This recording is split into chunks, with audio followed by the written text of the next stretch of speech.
মানুষ পলায়ন করবে তার মা তার বাপ থেকে।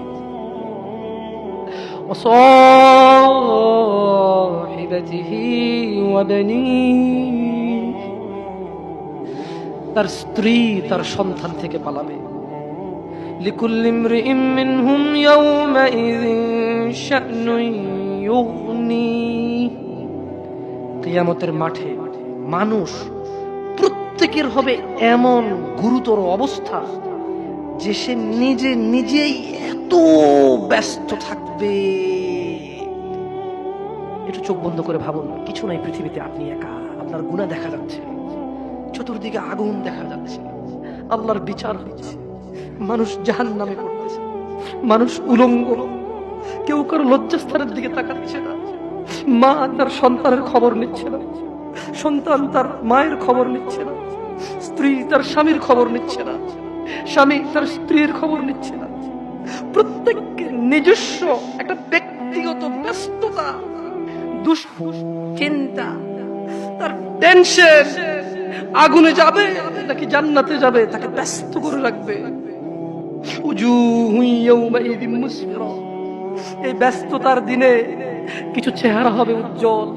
ইয়া আখি, ভাই, আপনি কি সেই মানুষটা হতে পারবেন যেদিন ভাই ভাইয়ের খবর নেবে না, স্ত্রী স্বামীর খবর নেবে না, মা বাবার খবর নেবে না? আপনি কি এমন কর্মকাণ্ড করছেন, আপনি কি এমন ইবাদত করছেন যে ইবাদতের কারণে ওই ব্যস্ততার দিনে উলঙ্গ মানুষ, কেউ কারো লজ্জাস্থানের দিকে তাকানোর সুযোগ নাই, তাকাতে ইচ্ছে করবে না, তাকানোর মনে থাকবে না, কোনো কিছু মনে থাকবে না, শুধু বাঁচার জন্য একটা ব্যস্ততা থাকবে। দিনী ভাই, সেদিন আপনি কি এই পৃথিবীতে এমন কোন কাজকর্ম করতেছেন? আল্লাহ বলছে কিছু চেহারা হবে অনেক উজ্জ্বল, দাহিকাতুম মুস্তাবশিরা, সাহস ও প্রফুল্ল, অনেক খুশি আনন্দিত কিছু চেহারা হবে।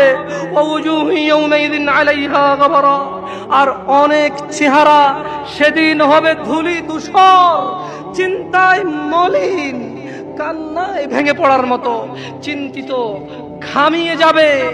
আহ, কি হবে আমার আজকে?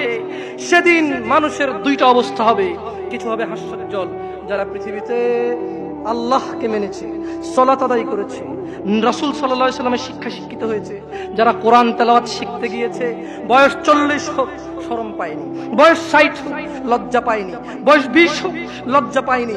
যে বাবা মারা ছেলেকে ডাক্তার বানাবে, ইঞ্জিনিয়ার বানাবে, পাইলট বানাবে, কিন্তু কোরআনের শিক্ষা দিতে বলেনি। যে ছেলে সন্তান নিজেকে অনেক বড় ক্রিকেটার বানাবে, ফুটবল বানাবে, বগি বানাবে, চগি বানাবে, কোরআনের